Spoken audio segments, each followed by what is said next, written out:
Hey everybody, it's Tripl-L here to chat about My Hero Academia's episode 20, 21, and 22. I'm catching up with My Villain Academia. Hey everyone! So, we're gonna go through, I think the majority of my conversation is gonna be about episode 22 because I find that one the more interesting episode. Episode 20 was set up and episode 21 was Toga's episode. I think all three episodes have been cool for the dialogue. In terms of the adaptation, I know that some things are missing. I do have to reread these chapters, but I think it'll be really interesting in general when it comes to the changes. One thing I do want to say, just to make sure that we're all on the same page when it comes to my viewing style, I personally find it really hard to watch any Shonen Jump adaptation, mostly because I've already kind of seen them, right? Like I've already read the manga. I'm not the kind of person that really gets excited about seeing manga panels in motion. Although you could make the joke that, what are you talking about in motion? Most of Hero Academia is just slideshows taken directly from the manga. But yeah, no, me personally, I'm not excited to see anything in motion. So I'm really not the best person to talk about, oh, the animation is terrible. Like, yeah, I can make up some points, but it's not who I am. What I do enjoy, however, is seeing the differences, seeing what the anime studio did, and I do like playing the guessing game of what's going on behind the scenes. Now, this season, we're getting a lot of information, and we know from like other people who are involved in production that things are kind of hectic in the studios, which, you know, we're still like living post-COVID, so that kind of makes sense to me. I'm sure that there's all kinds of challenges occurring, and there's been a lot of really interesting things when it comes to people reacting to the realities of this is a hectic adaptation. But yeah, overall, what I'm interested about when it comes to Hero Academia, I don't care about the visuals of anything. I'm pretty sure the last episode's going to be amazing, though. I'm pretty sure it's going to look really pretty. But I don't care about the visuals. All I want is just the logic and the story, and I want to see the logic behind the choices of why they adapted the things they did. So just keep that in mind, because again, I'm not going to criticize any of the way that this looks. I think everything is serviceable. I watch budget isekai. I think this is quite good. So moving into things, I don't really have my notes here for episode 20 and 21, but with episode 20, it was the setup, right? Episode 20 tells us what we're doing. It pretty much gives us the whole rundown that, hey, we are dealing with Shigaraki having his own little villain academia. Shigaraki is getting trained. He trained for what? It was probably like 2 months, because we have the flashbacks. He trained for 2 months with Gigantomachia. We are now in the thing of like finding out how did Shigaraki get to this particular point that he's in, right?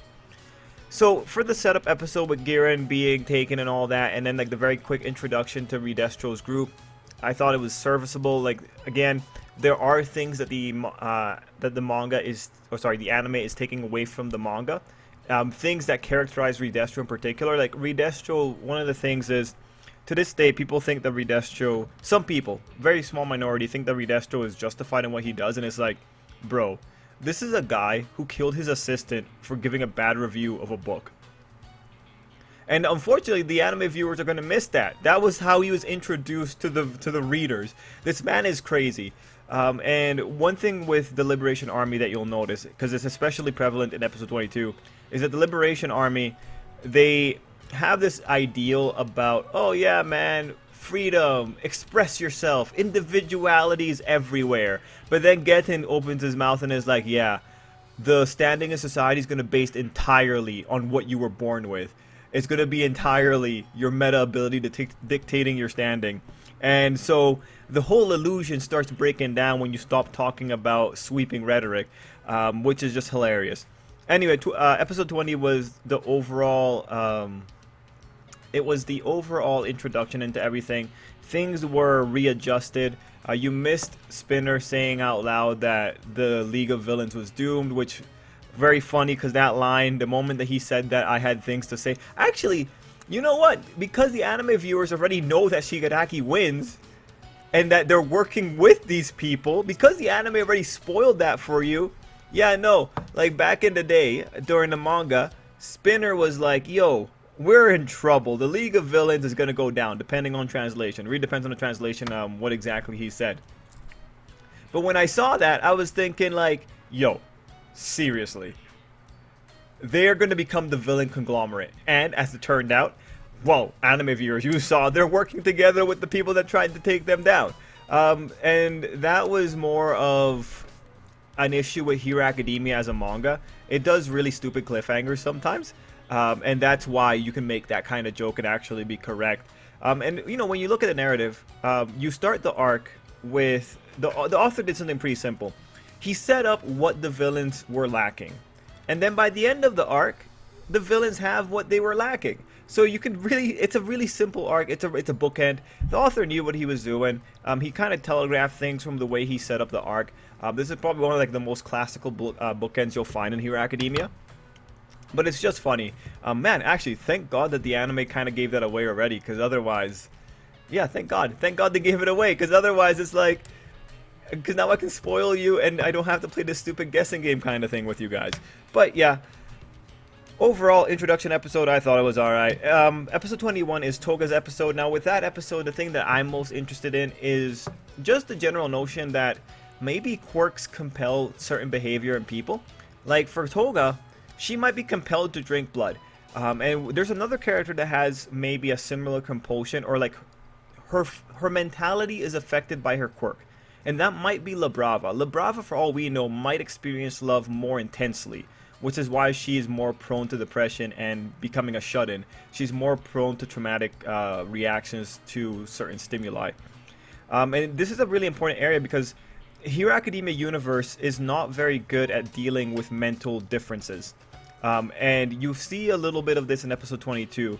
But when it comes to La Brava and Toga, they're very interesting characters. Now, of course, the thing with Toga is, yeah, Toga, I understand that you need to drink blood. I understand that you might even be compelled to drink blood. But do you need to kill people to do it?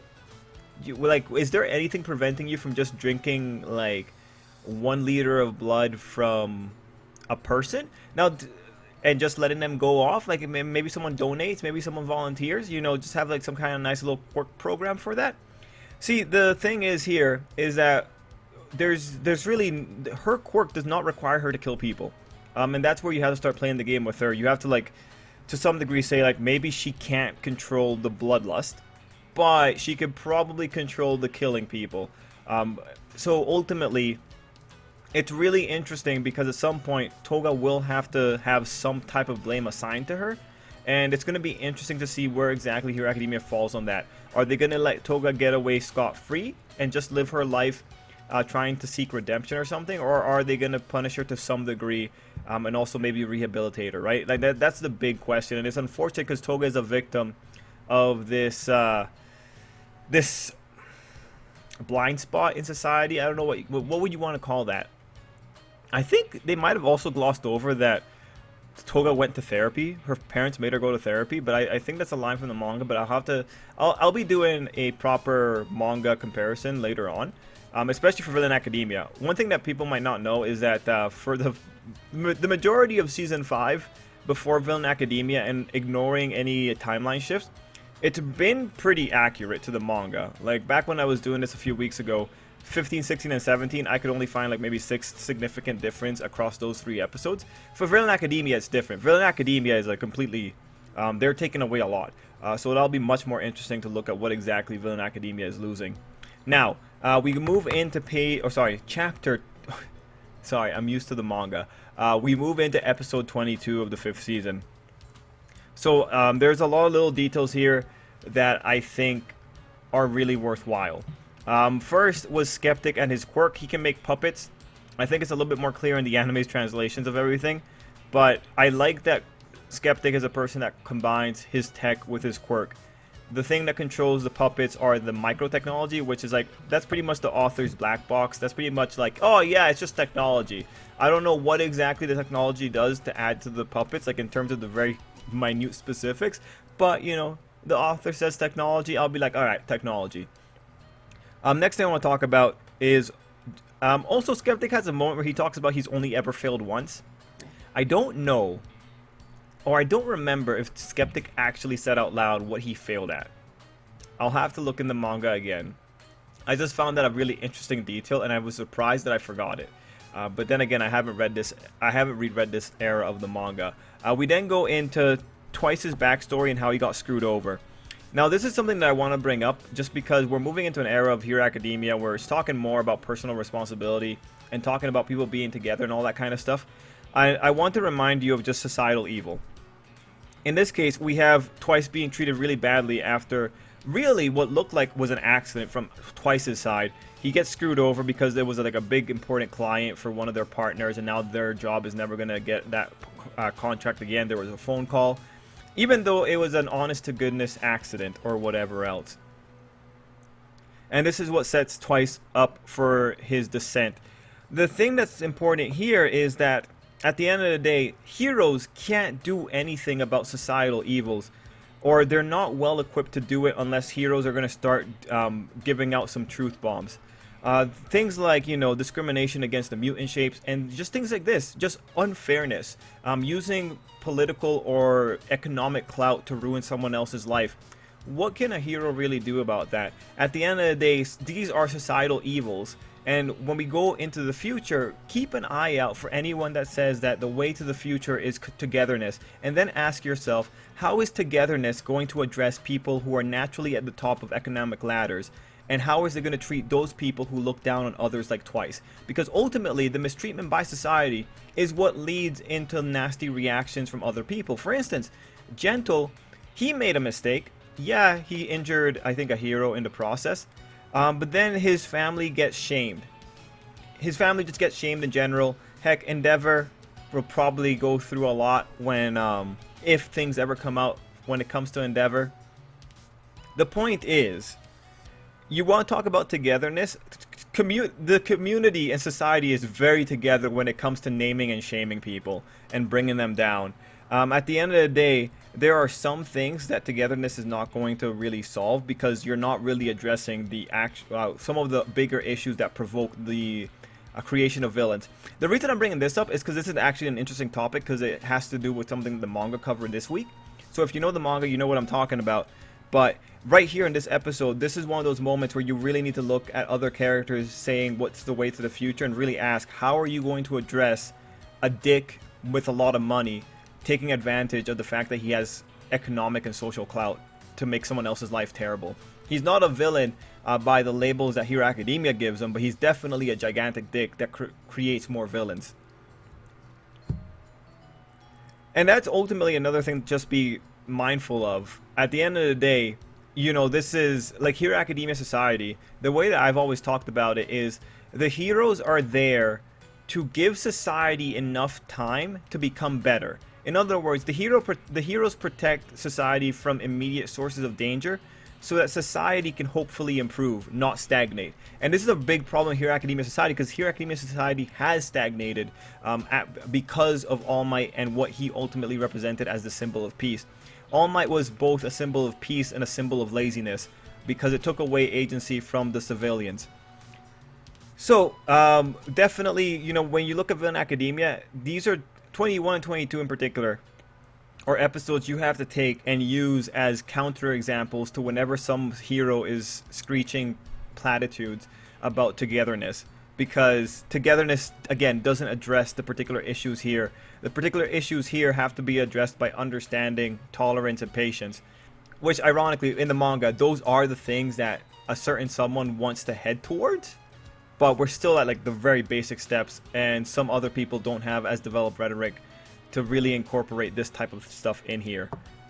I'm trying to be very careful of the anime viewers because I don't want to spoil the rhetoric for you. Mind you, we're talking about rhetoric, and I think the majority of you are going to forget by the time that this part of the manga gets adapted. So don't worry there. Just keep this in mind. These are important moments. Next point I really want to talk about is Getten and him just coming out and saying like, oh yeah man, you're not going to be judged by the content of your character, you're going to be judged by the quality of your individuality or your quirk. The quality of your quirk determines social status. Like, when you see this, I feel like you need to get Reagan from Mob Psycho in here to talk to these people. Because in a way, this is pretty much people who are openly, this is pretty much to me, people who openly say that their talent is expressing themselves, saying that they want expressing themselves to be the only valuable thing, the only valuable metric in society. Making society revolve around one particular talent, a lot of it, which is determined by how you're born, you know, that's not that. In a way, you're going to be going back into a regressive society. You just change the metrics by which people are discriminated. So this is where the Liberation Army's rhetoric kind of just falls away. Yeah, they start off strong with like, oh yeah, freedom for everyone, but it's like, is it? You're just changing the rules of the game so that you're on top because you guys are losers. That's pretty much what it is. It's just losers changing the rules of the game to something that they're good at. Mind you, the Liberation Army is not made up of losers when it comes to the people at the top. You have a political leader, you have Skeptic, you have Redestro. These people are industry titans, but this is ultimately what ideology does to people. It makes them really stupid. And this is where we are right now.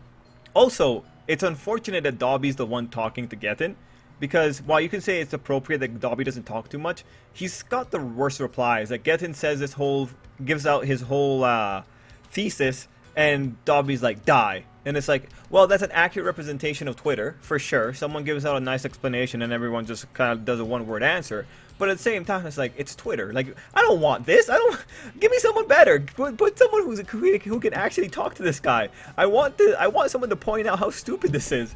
But I did enjoy that Getten said that Dobby smelled like burnt flesh, which I'm glad. I'm glad that Getten is in the air and Dobby's smell gets all the way up into the air that Getten can make a comment about it. It really validated my opinions about Dobby in that one. But definitely, if you know what, I'd probably say that's my favorite moment in the episode in general, just Getten's whole speech, just because it's fun to see the moments that ideals break down and you see the horrible reality beneath it. I have a note here. Everyone is a hero. I think I remember this. Someone made a line that everyone's a hero and no one's a hero. Take away hero. Like, this isn't about heroes anymore. They're using... the thing with the Liberation Army is that they use a lot of sensational words, which is really makes sense for them. And readers tend to get caught up in those sensational words. The Liberation Army is a propaganda tool as well. Or they're a propaganda army. Whatever they take, like, make sure you take away the sensationalism from their words. Everyone is a person that can use a quirk. No one is a person. Like, there's a significant difference between people wielding their quirks indiscriminately and heroes. There's a significant difference. Don't get taken away with it. The next point that we had is just you have more things about, like, the meta power is a right. People have a right to use their meta power. And they make a whole point about how governments regulated meta powers and all that kind of stuff. When it comes down to this whole situation, one of the problems is that quirks are not quirks. We're talking now about we're talking about the significance of words now. Quirks is something that was made up by fan translators for the West that then got adopted by the official translation sources. You have to remember, and there's a fundamental difference here. An individuality, which is what a quirk is actually called in Japanese, an individuality is very different than a quirk. And we're in a world where words matter. When you say individuality, that is fundamentally more rooted to a person than calling them quirky. Quirk is usually regarded as something negative. You can try and say they're going to reclaim the word and all that kind of stuff, but no, that not everyone's going to be following up with whatever new definitions the internet culture is coming up with. So the first fundamental thing here is you have to appreciate that the way that, or what quirks were called, individualities, biases the people in Hero Academia. There's way more attachment to the power that they have, and that's largely because of what they ultimately used to call the power. Now, what I want to talk about here is specifically meta powers being a right. The right to use your meta power. Your meta power is something you're born with. It's something inside of you. You can use it. My analogy, like, just to get the idea across, is like you have a fist, right? In the same way, your quirk, you can either use it for no reason or you can use it to hurt someone. When it comes down to it, when it comes to your fist, you most certainly do not have a right to punch someone in the face. That doesn't happen. You don't. In the same way, you most certainly do not have a right to wield your quirk against someone else. Now, the thing is, in Hero Academia Society, like, this paints Hero Academia Society as black and white totalitarianism, but we know from the very beginning of Hero Academia, from the volume extra materials, that if Inko was on a bus and she used her quirk to pick up some items, no one cares. No one cares that you're using your quirk just for whatever reason if you're not hurting anyone. This is just flat out told to us in the manga. So here's where the problems start. If this is really an issue of like no one really enforces it when it doesn't matter, what exactly is the law trying to prevent? The law is trying to prevent quirks or dangerous quirks from being used without judgment. That's what ultimately the regulation does in effect. So the next analogy would be, you can have a knife, you have a right to own a knife, but you most certainly do not have a right to start waving that knife around in a crowded area. Because someone's going to come to you and you're probably going to be charged with disturbing the peace or something like that. You caused extreme distress in that particular situation. The thing, this kind of same thing with quirks. The thing with a quirk is that unlike a fist, one use of a quirk could potentially cripple an entire area. One use of a quirk could potentially hurt 8 people, as opposed to a fist, which can really only hurt one person at a time. So there is a lot more nuance coming into this. And if you say like, but yo man, I should be allowed to express this intrinsic part of me because it's part of who I am. And I believe that the episode also said like quirks were tied to people's personalities. And Redestro pointed out, or someone pointed out, that this was a tool that the politicians used to kind of make people calm down about it. But if you're going to go down the route of saying like the quirks are an intrinsic part of you, and because of that you should be able to use them, well, the good thing is that My Hero Academia disagrees with that. There's a really strong block of people in Hero Academia that say that quirks are tools, and that's how they should be used. And when you think about quirk as a tool, we go back to the knife analogy, being that you don't wave your knife around in crowded areas. Yeah, you can carry it on your person, but you don't wave it around.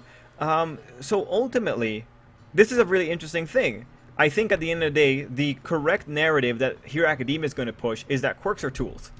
And when you look at it like that, you have to strip a quirk away from the person. Mind you, for some quirks it's a little bit harder, like Toga. Toga might be a little bit of a different case, where you actually have a situation where someone has a knife growing out of their body. In which case, like, alright, you know, time to make up some new rules to accommodate for this weird fringe case. But ultimately, when it comes down to the meta powers of right, I don't think it is. I think that's sensationalism. I don't think you have a right to use your powers. I don't think you have a right to wave around a chainsaw in a public area. I think if you're at home, 100% do whatever you want. No one's going to find it. And I also think if you're not hurting anyone, chances are you're not going to be reported, because that's what Hero Academia has already stated to us. This whole thing, you have to remember too, the Liberation Army, again, they're a giant propaganda machine. They're 100% going to paint this in the worst possible image to make it look like everyone has a right to use their quirks, and they're going to completely ignore the fact that some quirks, when misused, which they're going to be, majority are going to be misused, it's going to hurt a lot of people. Everything makes sense to why the Hero Academia Society makes a lot more sense when you look at the little notes that the author includes in the volumes, or heck, if you go in and you look at Vigilantes. Hero Academia Society is a lot more nuanced, and is most certainly not as black and white as Redestro wants it to be.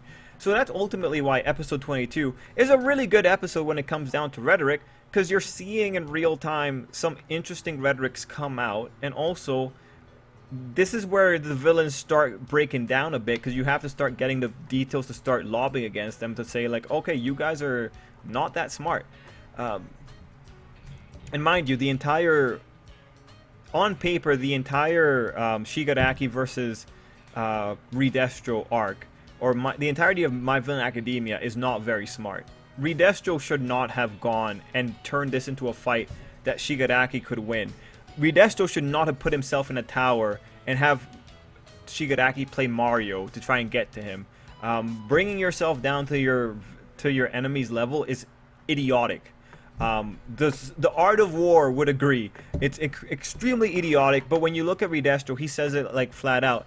He doesn't like the way that the villains are doing things. He doesn't think they deserve to be in the spotlight. This is all happening because Redestro's jealous. Or not jealous, he just has an idea about how villainy should work, or how groups should be formed. If you look at Redestro's a lot more about pedigree, which is just really interesting. Overall, My Villain Academia at episode 22, this is a point where we start seeing people's rhetorics, and we start seeing how these things are devolving from the ideals that they were espousing. And ultimately, it makes for some really interesting discussions, and I personally really enjoy it. So guys, let me know what you thought down below. Episode 22 I think was amazing. Episode 21, I think was very good when it comes to explaining Toga's backstory, and episode 20 was pretty much the setup, which, you know, you need setup episodes, so what can you really do? Anyway, everyone, let me know what you thought down below, and until next time, I hope you have an absolutely great day.